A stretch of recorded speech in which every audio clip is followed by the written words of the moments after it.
Hello everyone, welcome back to The Long Dark. First off, let me apologise if I'm a little bit quieter than normal. It's quite early in the morning, I don't want to wake everyone up.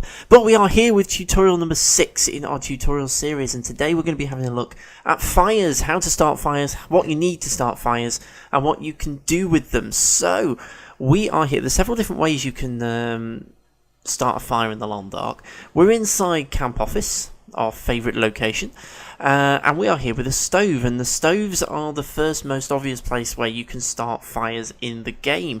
Not every building has a stove in it. There are different types of stove. This is the larger one. There's also the smaller pot belly stove, and in Camp Office there's actually one of these downstairs. You tend to find those in smaller buildings, or if you're in a larger building like this with multiple stoves in it. There's also in some of the buildings much bigger stoves than this, but the basic principle is always the same when you're lighting a fire in a stove. In fact, to be fair, the basic principle is the same regardless of what type of fire you're lighting. But here in a stove, you just click on it. Click on the door, and then you get the fire starting menu. I'll show you the other types of fire that you can do in a minute. Basically, you can also start campfires, and you can start fires in fire barrels. Different types of fire location, if you like, but the basic principle is the same. The menu you get is this one, is exactly the same. Now, when you go to start a fire, the first thing I would recommend you do is take charcoal. Now, the reason for that is because you can use that to draw maps. That's part of the mapping system. Now, I'm in Pilgrim with this particular one, so no, I still don't get a map. You need charcoal to make maps, basically, and you get charcoal from fire. So whenever you go to light a fire, always check to see if you can take charcoal from it, and if you can, take it, because it's the only way to get charcoal to draw maps with. So that's your first fire starting lesson, always take charcoal. And you can also take it when a fire burns out as well. So if you've got a campfire that you're lighting, obviously you won't have the option to take charcoal from that one, but you can when the fire burns out. So always take the charcoal when you get the chance. That's fire starting lesson number 1. Okay, so this is the fire starting menu. You can see up here in the right hand corner various sort of opportunity, the likelihood of your fire actually lighting. Is basically what this says, and how long it's going to last. So you have base chance of the fire starting. That's based on your experience level in the game. The more fires you light, this will gradually increase. So the more fires you do, the more experience points in your particular playthrough, and this is per playthrough. They don't carry over from playthrough to playthrough. So I've just started this playthrough, so my base chance is quite low. The more fires you light, and the more successful fires you light, that will increase, and eventually you'll get it to a point where fires are pretty much guaranteed to light every time.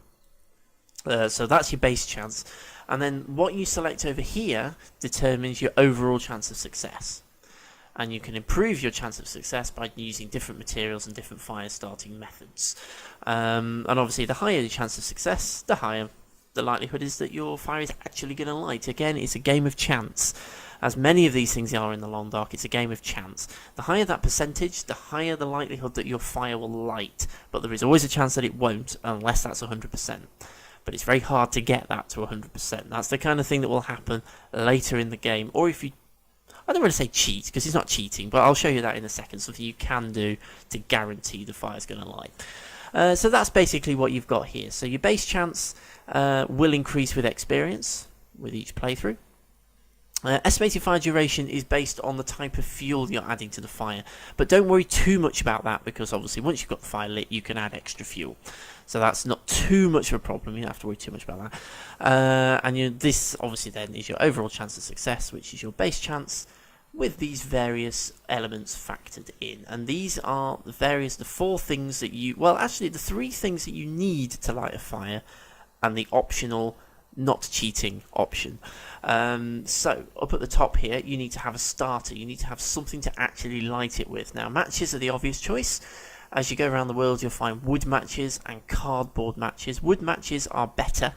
They give you a better chance of success. So if you're using wood matches, you'll get a better chance of success than if you're using cardboard matches. I only have wood matches, so I don't have the option to change this. But if you have cardboard matches, you can choose. Cardboard matches tend to be a bit more plentiful in the world, but as I say, the likelihood of success is slightly lower. It's only marginal, but it's a little bit lower. You also in the world have fire strikers. which is like the old sort of magnesium strip that you strike something against, which creates a spark, so you can use one of those to light a fire with. That actually gives a really good chance of success, but they are very, very rare, very hard to find. You can also light fires with lit flares, so if you have a lit flare, you can use that to start a fire, although interestingly, the chance of success is not brilliantly high with that. You'd think it would be pretty much guaranteed, but it's actually not. It's quite strange. And you can also light a fire with a lit torch.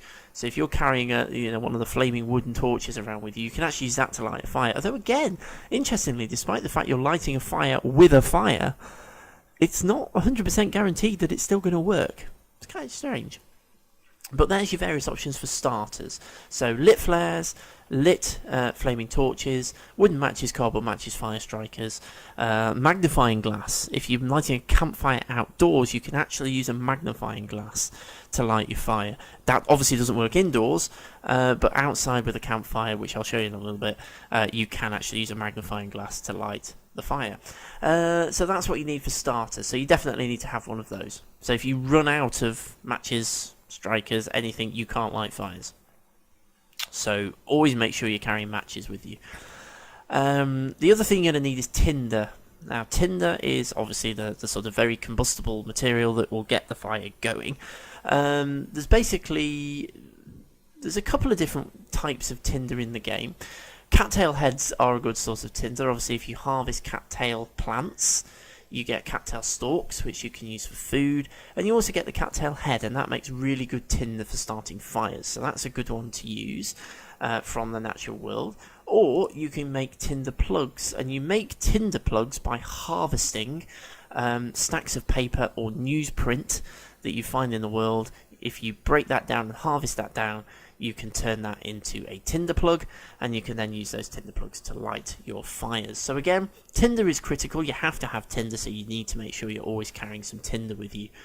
Or again, you can't light fires, and fires are life in the wilderness. If you can't light a fire, you're not going to last very long. So always make sure you've got tinder with you.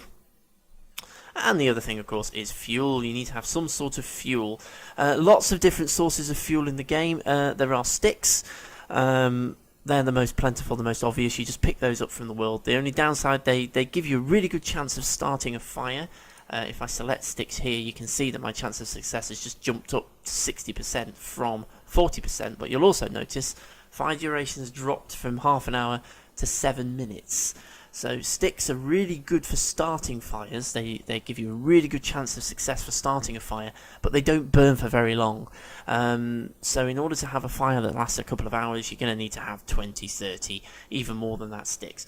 So sticks are good. They're easy to find. They're easy to find in the world. You can pick them up quite easily, but they don't burn for very long. So they're not the best source of fuel, but they're always good. If you see sticks, pick them up. It's always good to have some with you.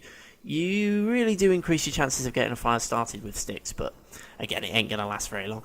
The other type of fuel that you can find quite easily is reclaimed wood. You may find it lying around the game world, just lying on the floor in buildings usually. It is always going to be indoors. Or you can get reclaimed wood by harvesting. Things like crates, chairs, tables, bookcases, anything like that you can harvest. Some of them you need hatchets to break them down.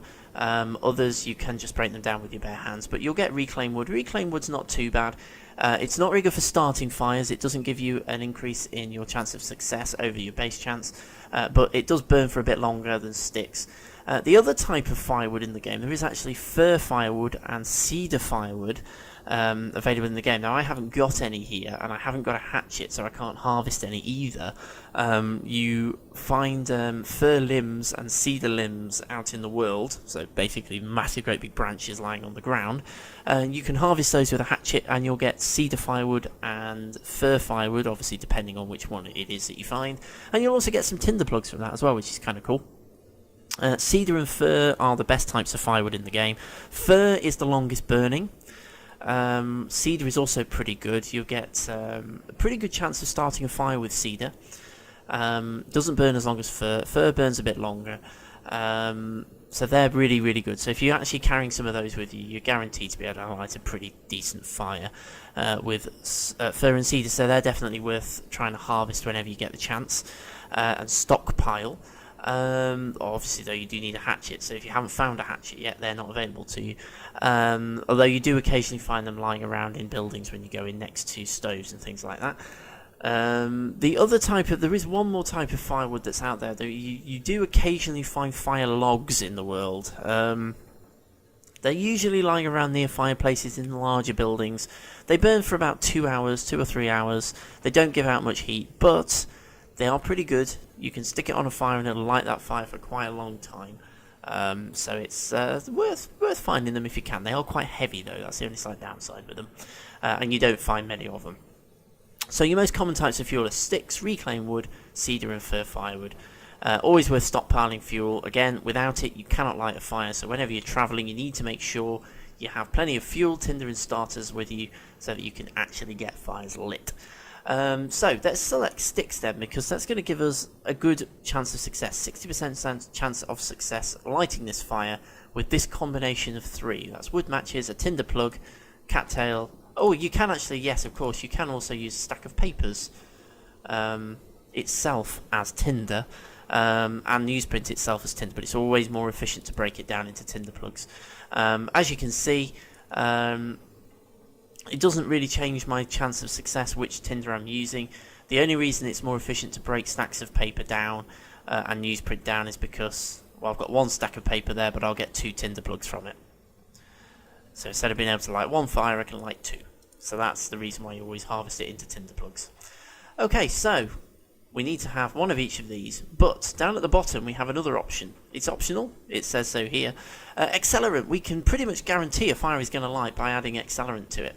100% chance of success, this fire is going to light. Doesn't matter what our base chance is, doesn't matter what's going on, this fire is going to light. Accelerant is something you usually start the game with on all difficulty levels. Obviously it's relatively limited. You can also use lamp fuel as an accelerant as well. I tend to only use it if I really, really need a fire to light. So if I'm stranded outside, I'm freezing, I've got hypothermia, I'm about to die, and I really, really need a fire to light, then I will use it. Otherwise, I don't. And the reason for that is, well, it's not a limitless supply for a start. It's not very common in the game world. But also, your base chance doesn't go up particularly if you're using an accelerant. If you light a fire successfully without an accelerant, your base chance increases far more quickly than if you're using accelerant when it really doesn't increase. So I don't tend to use it unless I absolutely have to. But it is there. It's something you can use if you desperately need a fire to light. Always try and carry a bottle of accelerant with you, and then you're guaranteed that it's going to work regardless of what else is going on. But we're not going to use it right now. So we've selected our starter, our tinder, and we're going to start with a stick. And I know it's going to give us 7 minutes, but we can chuck more fuel on once we've got it lit. So this is the standard practice for lighting a fire. Start it with a stick. Start it with a combination that's going to give you the best chance of success. And then click start fire. Now we're in the hands of the Long Dark's game of chance, if you like, as to whether this is actually going to light or not. And it didn't. Okay, so what did we lose? Well, we lost a match. We lost a match, and we also lost the tinder plug. But we didn't lose the stick. So you lose your starter and your tinder. So for every unsuccessful attempt you have at starting a fire, you will lose your starter and you'll lose your tinder, but you don't lose the fuel. So you'll notice we've gone from having 12 wood matches to having 11, and from 2 tinder plugs to having 1. So we lost our starter, we lost our tinder, but we still have all of our fuel. So let's give it another go. And fingers crossed this time it will actually light. Come on, little fire. Come on. And talking to your fire helps it.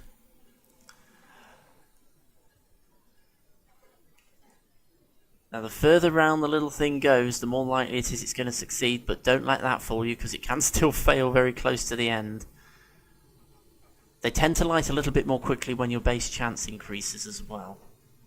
There we go. Right, so we've only got 1 minute on that fire, so let's open it up quickly and add some fuel to it before it goes out. So I'm going to chuck all of my reclaimed wood on there, and you can see up here what that's done. So By adding the reclaimed wood, I've increased the duration to 2 hours 27 minutes. That's game time, obviously, so that's not 2 hours 27 minutes in real time. That's game time. You can see it's already dropping. And it's giving out heat of 16 degrees. Now, obviously, that's important because when you're trying to warm yourself up, the heat output that it's giving out cancels out coldness. So if you're in minus 21 degrees centigrade weather outside with a campfire, and you're getting 16 degrees heat output from the fire, you're obviously still going to be -0. So you're still going to be freezing. You're not going to have gone into the positive. So you're still going to freeze to death. Unless your clothing bonus adds to it as well, of course. So that's important. Different fuels give out different heat outputs. Reclaimed wood doesn't really give out very much heat.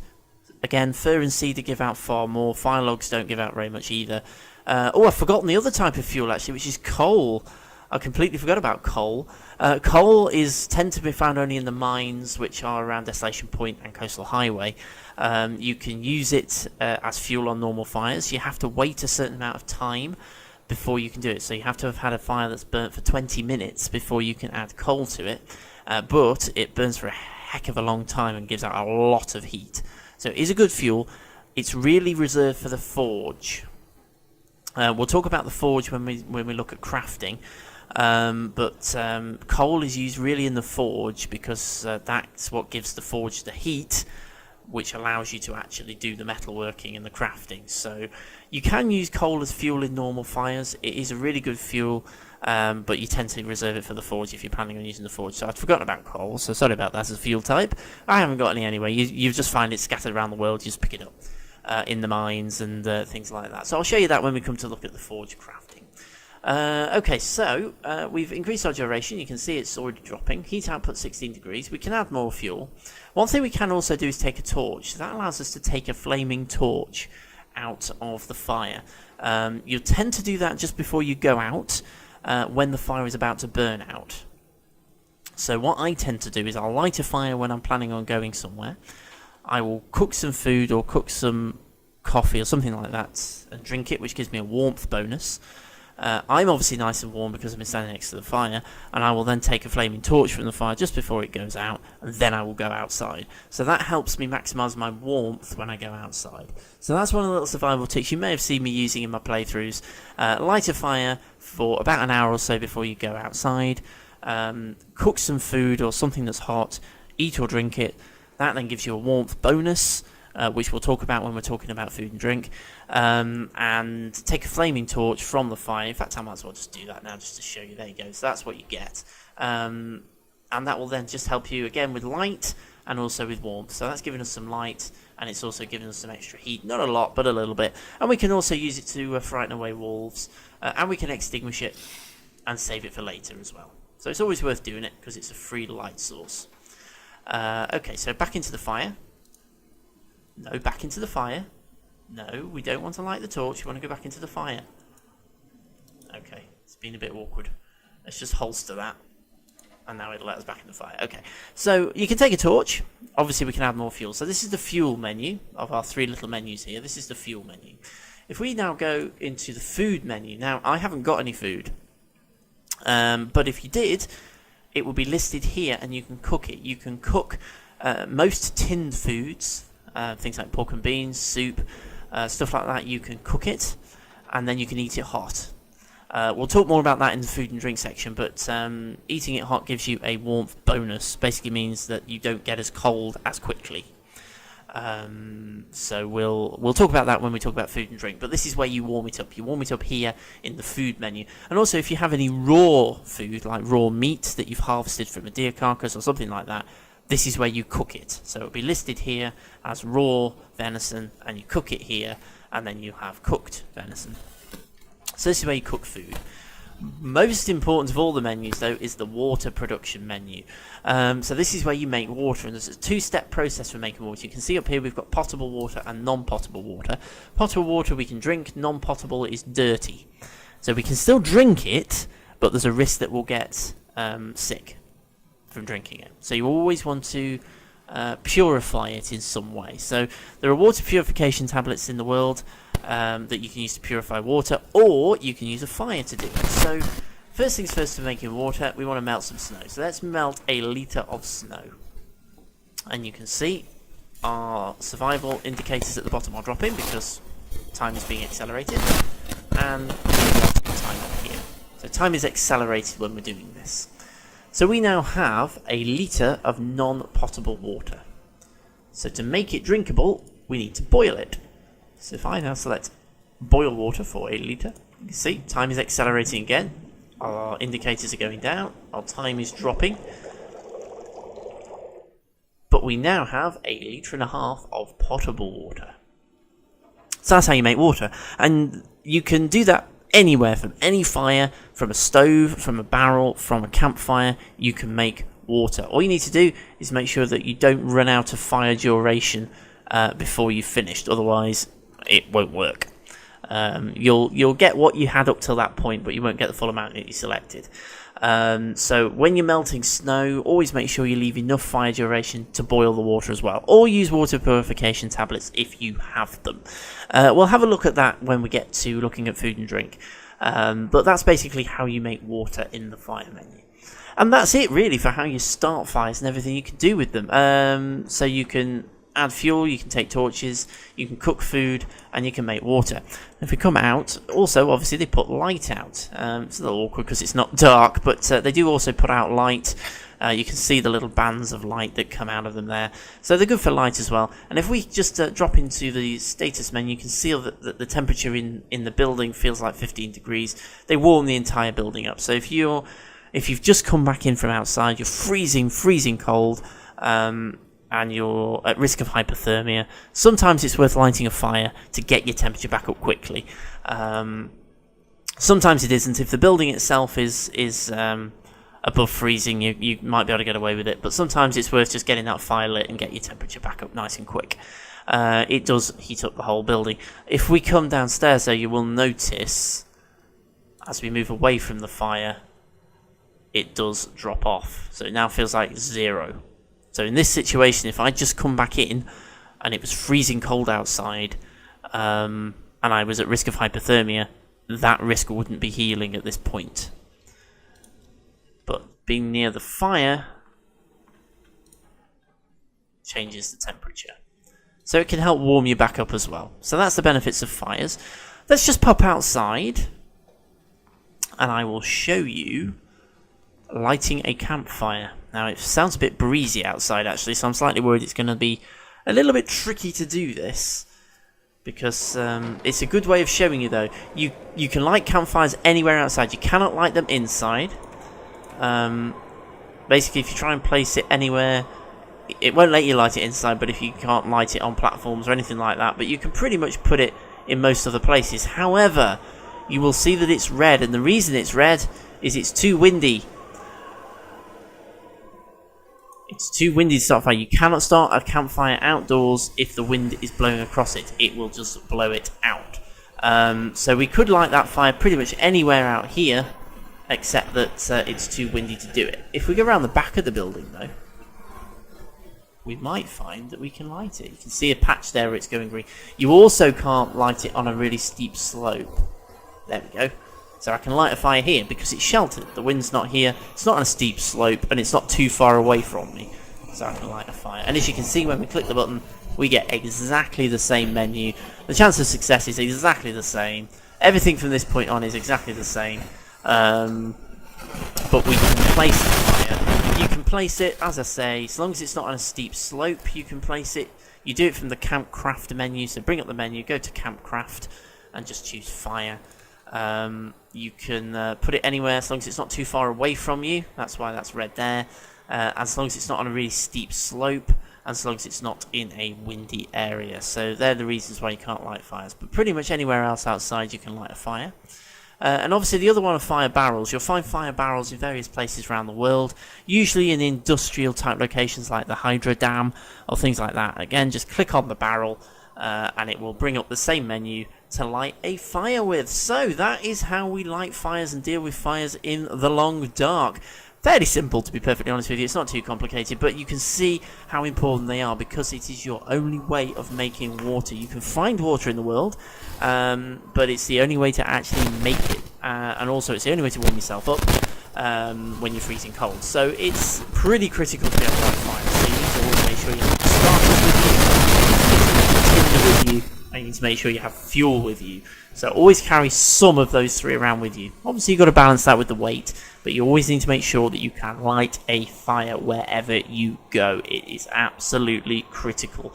So that is the important bits of fires in the long dark. So thank you very much for watching. As always, I really hope this is useful. Apologies if I'm a little bit quiet or a little bit not quite with it. It's quite early in the morning and I'm rather tired. But hopefully it's been really helpful for you. Any questions, any comments, just let me know in the comment section below. I'm always happy to have a chat, always happy to answer any queries you have. If you are new to the long dark, I do know that it was in the Black Friday deals, quite cheap, so I hope there's some new players out there that are finding it really, really cool, really interesting, want to get into the long dark. And hopefully this is helping you a little bit along the way. But right now I'm going to say thank you very much for watching. I shall see you as always for the next tutorial very, very soon.